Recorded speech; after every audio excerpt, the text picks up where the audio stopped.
సుజా, అత్తయ్య ఎక్కడా? పడుకున్నారు సార్. ఓ, వసుంధరా? తను కూడా రెస్ట్ తీసుకోవడానికి లోపలికి వెళ్ళింది సార్.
అత్తయ్య పడుకుంది. అరవే, ఎంత అరుస్తావో అరు. నీ అరుపు బయటికి వెళ్ళదు. నిన్నే రోజు వదలను.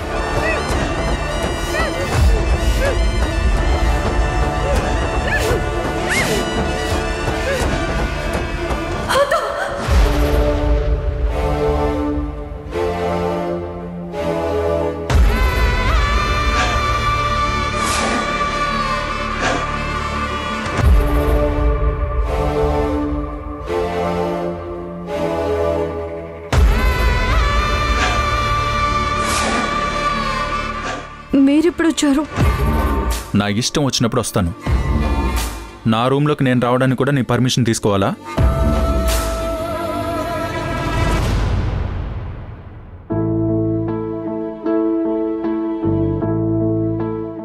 ఏమైంది? ఏదో పీడకల జరిగినట్టే ఉంది. గుండె వేగంగా కొట్టుకుంటుంది.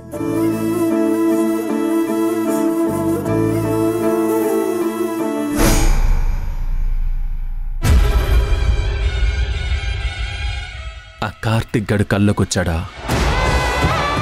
పెళ్ళైన అమ్మాయికి పీడకల అంటే వేరేవాడు కల్లోకి రావడమేగా.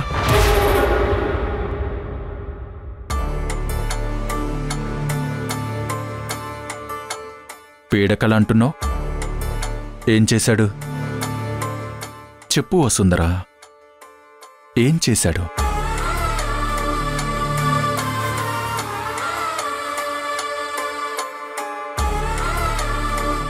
పట్టుకున్నాడా?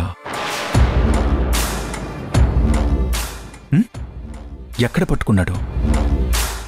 Sir please. ఇక్కడ పట్టుకున్నాడా? ఇక్కడ పట్టుకున్నాడా? లేదా ఇలా పట్టుకున్నాడా? చెప్పు. నీ మొహంలో చాలా టెన్షన్ కనిపిస్తుంది. నేను దీని గురించి కొంచెం ఆలోచిస్తాను. ఇక్కడ ఇక్కడ పట్టుకున్నాడా? ముద్దు పెట్టాడా? ఇక్కడ ఇక్కడ ముద్దు పెట్టాడా? పెట్టాడా? వద్దండి, నా కల్లోకి వచ్చింది మీరు.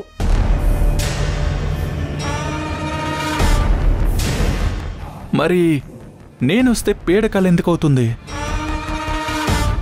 చెప్పు వసుంధరా, నేను వస్తే అది పీడకల ఎందుకవుతుంది? నువ్వెందుకు ఏడుస్తున్నావు? నేను కదా ఏడవలసింది. ఆ స్వతంత్రం కూడా నాకు ఇవ్వవా? నా కళ కూడా నీకు పీడకలైపోయిందా? మరి నన్నెందుకు పెళ్లి చేసుకున్నావు? ఆ కార్తీక్ గారిని పెళ్లి చేసుకోవాల్సింది.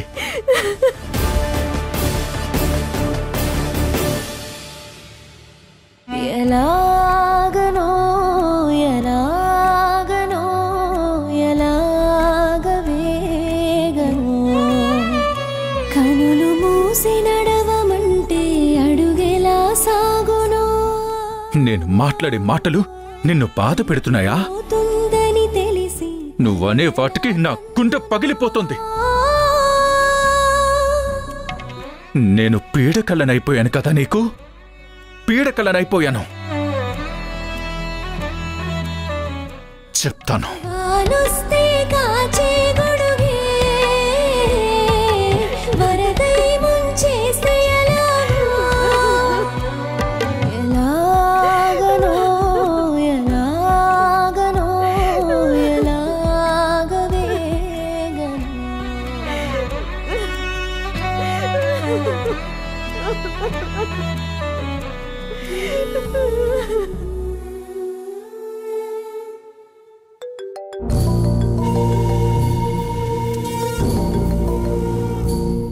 చెప్పు మూర్తి, మీటింగ్ అంతా ఓకే కదా?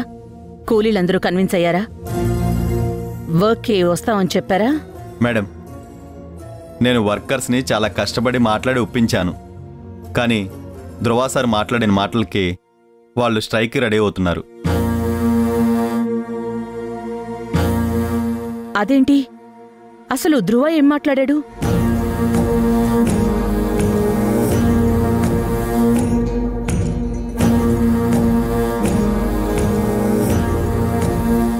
ఇప్పుడు ఇంకా పరిస్థితి చేయి దాటిపోయింది మేడం. వాళ్ళు జీతాలతో పాటు బోనస్లు, మెడికల్ అలవెన్సెస్ కూడా ఇస్తామని హామీ ఇస్తేనే పనిలోకి వస్తామని తెగేసి చెప్తున్నారు మేడం. మరిప్పుడు ఏం చేయాలి? రాజు సార్ వచ్చి మాట్లాడడం ఒకటే మార్గం మేడం.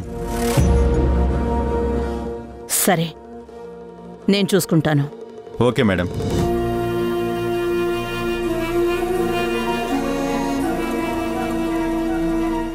ధ్రువ ఎందుకింత పిచ్చి పనిచేశాడు? నేనే వెళ్ళుండాల్సింది. మొదట్నుంచి రాజీవ్ ధ్రువలో ఉన్న ఆవేశం తగ్గే వరకు కంపెనీ బాధ్యతలు అప్పగించొద్దని చెప్తూనే ఉన్నాడు. నేనే ఎక్కువ నమ్మకం పెట్టుకున్నాను. ఉన్న చివరి అవకాశం కూడా పోయింది.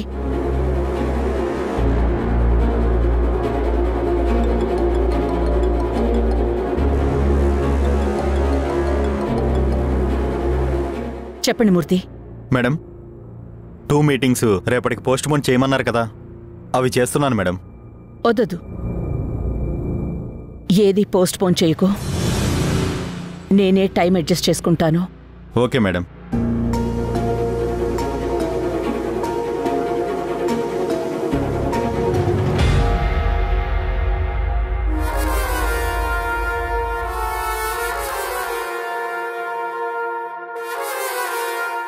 ఈసారి మనం రిసార్ట్లో రాజేసిన నిప్పు బాగా అంటుకుంది. అవును, ఆ మీనాక్షి మనకొక వరంలా దొరికింది.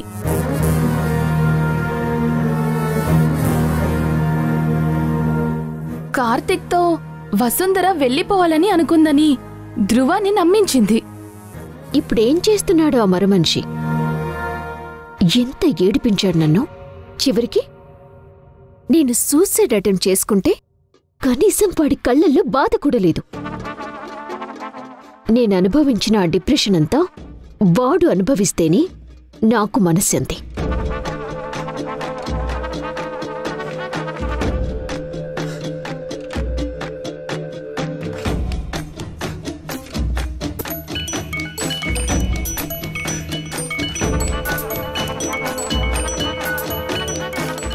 నూరేళ్ళు విడికి.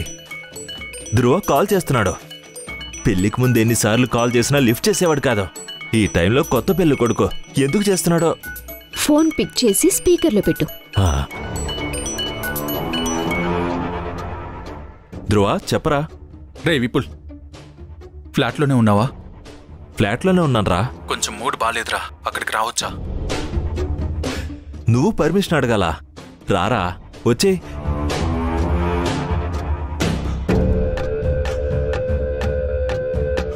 ఈ టైంలో వస్తున్నాడంటే బాగా డిస్టర్బ్ అయి ఉంటాడు. ఇక్కడికి రావటానికి ఒకే ఒక్క రీజన్, వాడు దేనికో ఫీల్ అయ్యాడు. తాగాలి. మల్లిక ఆంటీ ఉన్నా పట్టించుకోకుండా వస్తున్నాడంటే చాలా పెద్ద విషయమే జరుగుండాలి. సరే, వాడి బాధను నువ్వు లైవ్లో చూద్దుగాని ఆ రూమ్లోకి వెళ్ళు.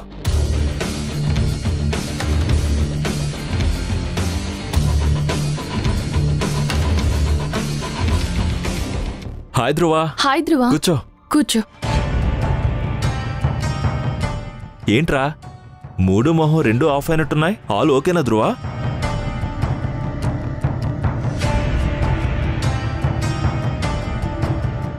ఆల్ ఓకే అయితే ఈ టైంకి వాడి పెళ్ళంతో జాలీగా ఉండేవాడు కదా. అలా వాడిపోయిన మొహంతో మన దగ్గరకు వచ్చేవాడు కాదు కదా. వాడికి డ్రింక్ అరేంజ్ చెయ్యి.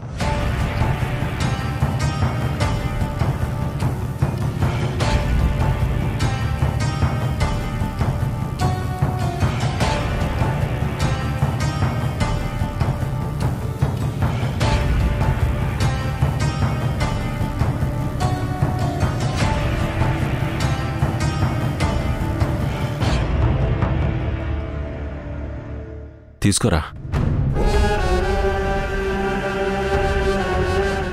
రే రే రే రే, చీర్స్ చెప్పకుండా తాగేస్తున్నావేంట్రా?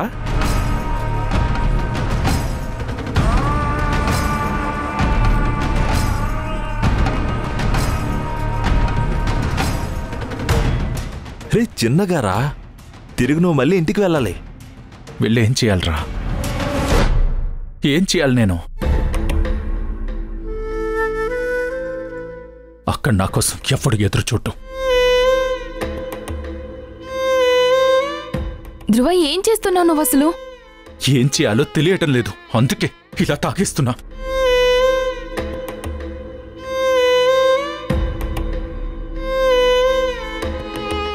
అరే, మనం కనీసం చీర్స్ అయినా చెప్పుకోలేదురా. అప్పుడే 3 పెగ్గలేసావు. చీర్స్ దేనికి చెప్పాలరా? తాగినా మర్చిపోలేని జ్ఞాపకాల కోసమా? తాగకపోతే తట్టుకోలేని బాధ కోసమా? దేనికి చెప్పాలరా? అందుకే ఆ రోజు సంగీత్లోనే నీకు అర్థమయ్యేలా చెప్పాము. తనని చేసుకోవద్దంటే విన్నావా? ఏదో చేద్దామనుకున్నాను నయని, దాని జీవితం మొత్తం నాశనం చేద్దామనుకున్నాను.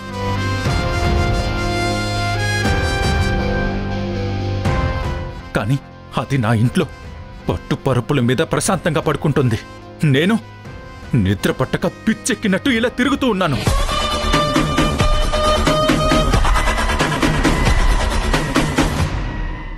దాన్ని ఎంతలా ప్రేమించాను. గుళ్ళో దేవతలా చూశాను. కానీ అది నన్ను కనీసం గుడి బయట వదిలే చెప్పులా కూడా చూడలేదు. ఎంతో ప్రేమతో ఇచ్చిన ఉంగరం అరక్షణం ఆలోచించకుండా ఆ కార్తీక్ గడికిచ్చేసింది. అరే విపుల్, ఎలా ఇస్తుందిరా అలా ఉంగరం?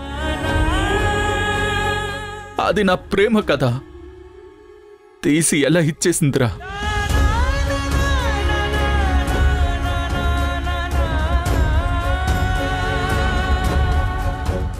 అమ్మకి ఎదురు నిలబడ్డాను.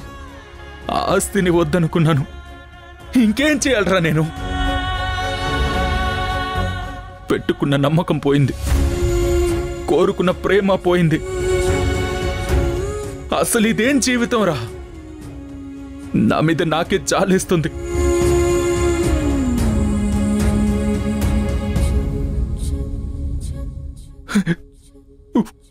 నాకు ఊపిరాడడం లేదురా, ఒక్కొక్కసారి గుండె పరువు మోయలేక ఆగిపోతుందేమో అనిపిస్తుంది.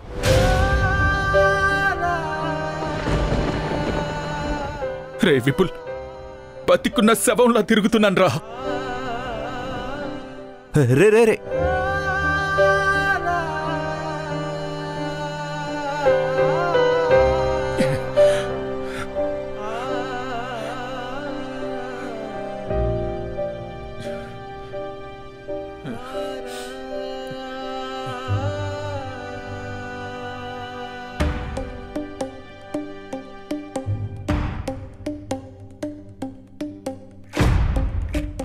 చావుదాకా వెళ్ళటం అంటే ఏంటో తెలుస్తోందా ధ్రువ?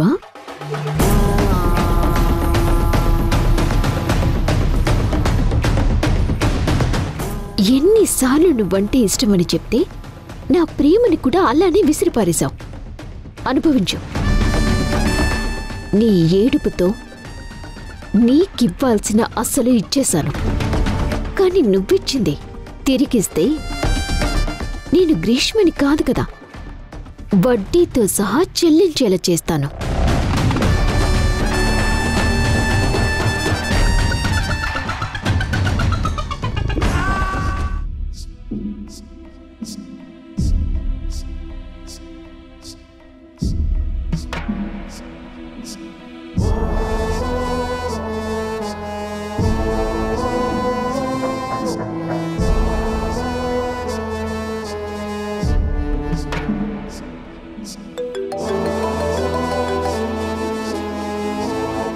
లాయర్ గారు, ఇప్పుడు అర్జెంట్ కాకపోతే రేపు మార్నింగ్ కాల్ చేసి మాట్లాడినా.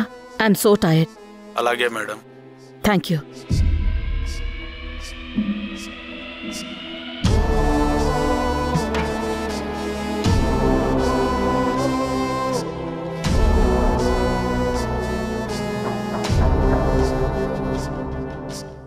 రే మెల్లగారా.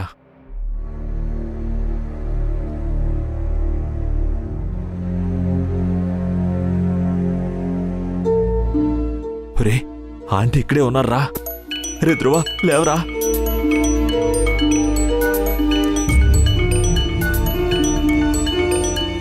రే రారా.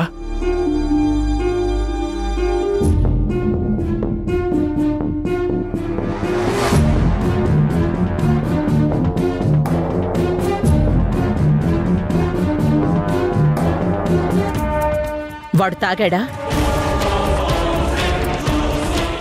ఎందుకు తాగాడు? అది తెలీదంటే వసుంధరతో ఏవో సమస్యలున్నాయన్నాడు.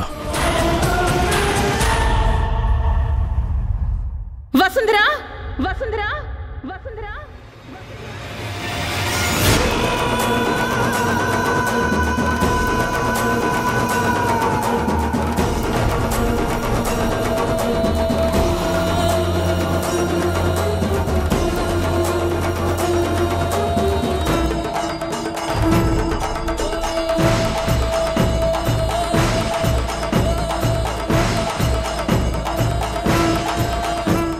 ఎందుకు మల్లికా మేడం వసుంధరని అంత గట్టిగా పిలిచారు?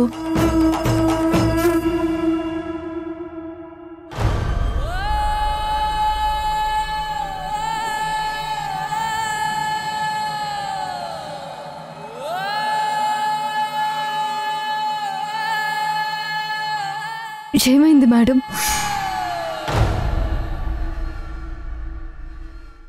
వాడెవడు? చెప్పు నందిత, వాడెవడు?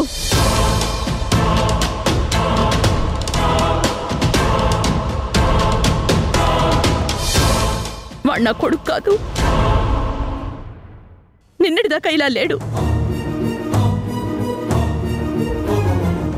మరిప్పుడు వాడెవడు? ఎందుకిలా అయిపోయాడో నాకు తెలియాలి.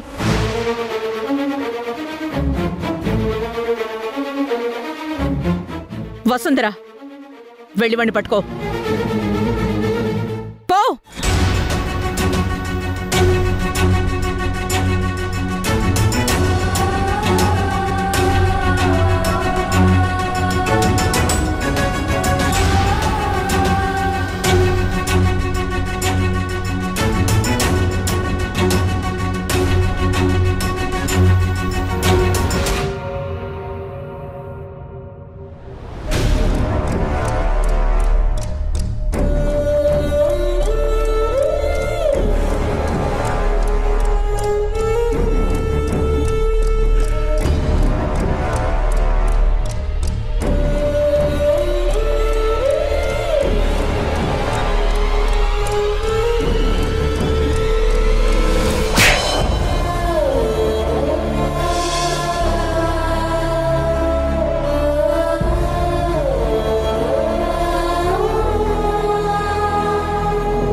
కత్తెలా వాడు తాగేలా ఏం చేస్తున్నావు? అసలు మీరు ఫ్రెండ్సేనా?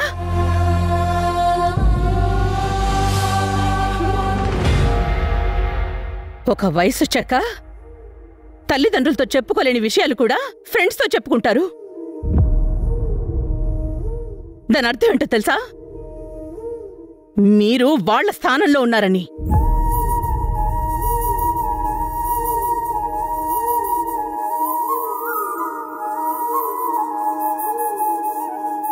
చూసావా నందిత, ఈ ఇల్లు ఎలా అయిపోయిందో?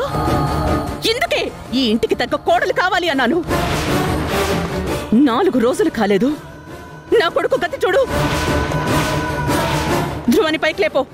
అమ్మా, నేను సాయం పట్టనా? వద్దు, నీ వల్లే వాడిలా అయిపోయాడు. నువ్వే తీసుకెళ్ళు.